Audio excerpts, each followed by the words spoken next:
Hello, আসসালামু আলাইকুম dear viewers. Social creatives এর টিউটোরিয়ালে সবাইকে স্বাগত আমন্ত্রণ।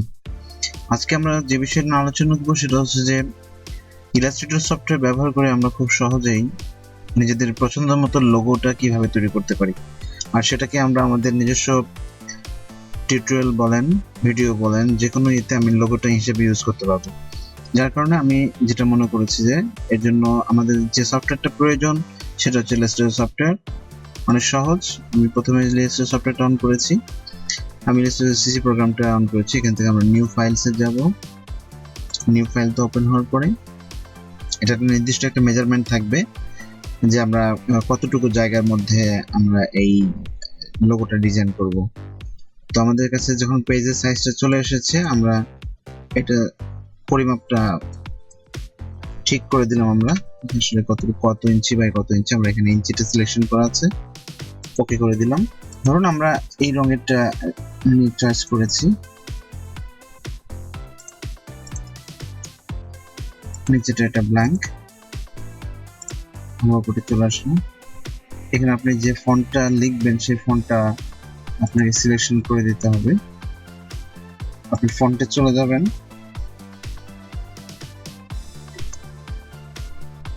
ফন্ট থেকে আপনার ফন্ট কালেকশন যদি অনেক ভালো থাকে সেক্ষেত্রে আপনি সুন্দর সুন্দর ফন্ট এখান থেকে পছন্দ করে দিতে পারবেন। আমরা আর সবচেয়ে মজার ব্যাপারটা হচ্ছে যে ইলাস্ট্রেটর সফটওয়্যারটি কিন্তু গ্রাফিক ডিজাইনের জন্য অন্যতম একটা সফটওয়্যার, এবং এখানে খুব সুন্দর সুন্দর আইটেমের জিনিসগুলো আপনি ইউজ করতে পারবেন। আমি ফন্টটা সিলেকশন করে দিয়েছি। এখন যেটা লিখবো সেটা হচ্ছে যে সাপোজ ধরুন আমি আমার নিজের সোশ্যাল ক্রিয়েটিভস এর নামটাই লিখে দিচ্ছি,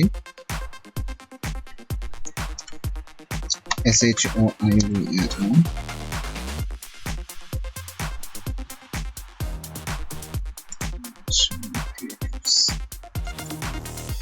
এটা আমি দেখেন, আমি জাস্ট শিফট এবং অল্টার বাটনটা ধরে কর্নার ধরে এটা আমি বড় করে দিয়েছি, আর এটাকে আমি অল্টার ধরে নিচে ড্র্যাগ করে নিয়ে আসলাম।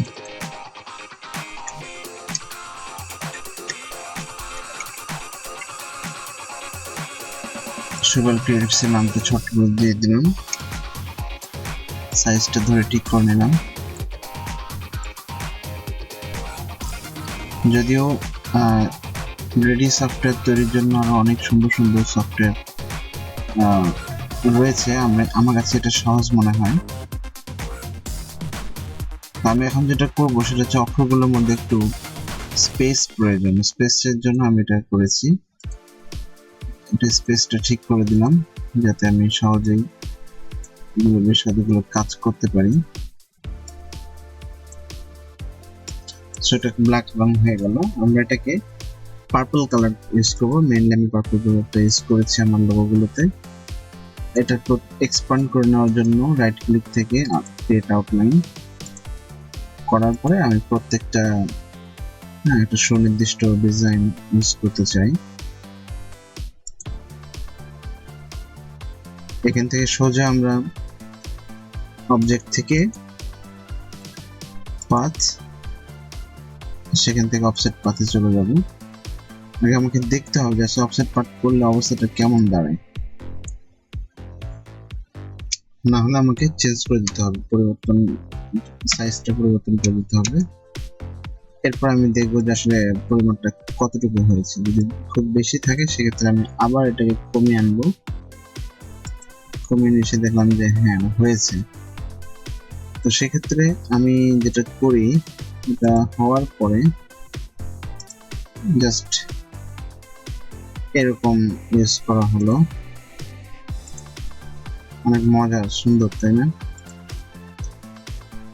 আপনারা পারবেন, চেষ্টা করবেন আমি যেভাবে সামনে করছি ঠিক একই রকম ভাবে আপনারা ট্রাই করবেন, দেখবেন যে অনেক সুন্দর পারতেছেন। তো দেখেন অসম্ভব ধরনের সুন্দর একটা অনেক সময় যে এখানে লেগে গিয়েছে এটা থাকবে না, এক সময় আপনি চাইলে এটাকে সরাই দিতে পারবেন। আনগ্রুপ করেন, আনগ্রুপ করে আপনি আপনার ইচ্ছা মতো ডিজাইনগুলো সরিয়ে ঠিক করে নিতে পারবেন। যেহেতু এটার সঙ্গে লেগে গিয়েছে, আমি এটা গ্রুপটা খুলে দিয়েছি। গ্রুপ খুলে দেওয়ার পরে এটা আসছে এরকম। আপনি আপনার ইচ্ছা মতো সরিয়ে নিলেন, নেওয়ার পরে আবার পুনরায় সিলেক্ট করার পরে গ্রুপে দিবেন। গ্রুপ করলে হবে কি, আপনি যে কোনো জায়গাতে টান দেবেন এগুলো সরে যাবে না। জাস্ট আমার মনে হয় যে ডিজাইনটা হয়ে গিয়েছে, এটাকে আমরা অ্যালাইনমেন্ট ঠিক করে দিয়ে ঠিক মিডলে রেখে দিলাম। তো আমরা যদি চাই এটাকে সেভ করার জন্য, সুন্দর করে আমরা এখান থেকে সরাসরি সেভ দিলে ইলাস্ট্রেটর হিসেবে সেভ নেবে। তো আমরা এটা কখনোই করবো না, কারণ এখানে যে ফরম্যাটগুলো আছে সেগুলো দিয়ে এমনি নর্মালি মোবাইল ফোনে বা লোগো হিসেবে ইউজ করতে খুব অসুবিধা হয়। যার কারণে আমি যেটা করব সেটা হচ্ছে যে এখান থেকে সোজা এক্সপোর্টে যাব, ফাইল, এক্সপোর্ট। এখানে আমি আমার লোকেশনটা চুজ করে দেব যে আসলে কোথায় যাবে। আমি ডেস্কটপে সেভ করব। এখানে লোগো নামে সেভ দিলাম। এখানে প্রচুর ফরম্যাট রয়েছে, আপনি যে কোনো ফরম্যাট, আপনার যে ফরম্যাটটা প্রয়োজন, যদি জেপিজি লাগে জেপিজি দিবেন, যদি পিএনজি লাগে তাহলে পিএনজি দিবেন। তাহলে আমি লোগোর জন্য যেহেতু আমার ব্যাকগ্রাউন্ডটা ক্লিয়ার প্রয়োজন, ব্যাকগ্রাউন্ডে সাদা আসবে না যদি আপনি পিএনজি হিসেবে সেভ দেন। তো এক্সপোর্ট করে দিলাম। এটা অবশ্যই 300 ppi করে দিবেন যাতে রেজোলিউশনটা বেশি থাকে। ওকে, সেভ হয়ে গেছে।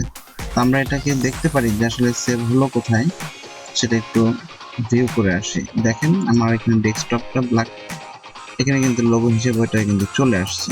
আপনি এটা ওপেন করেন, দেখতে পাবেন যে আসলে কত সুন্দরভাবে এটার লোগোটা চলে আসছে।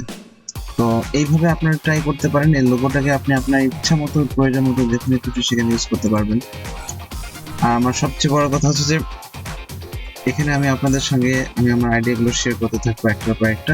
সাবস্ক্রাইব করবেন আমার চ্যানেলটাকে। আমার সঙ্গে থাকার জন্য অসংখ্য ধন্যবাদ। আল্লাহ হাফেজ।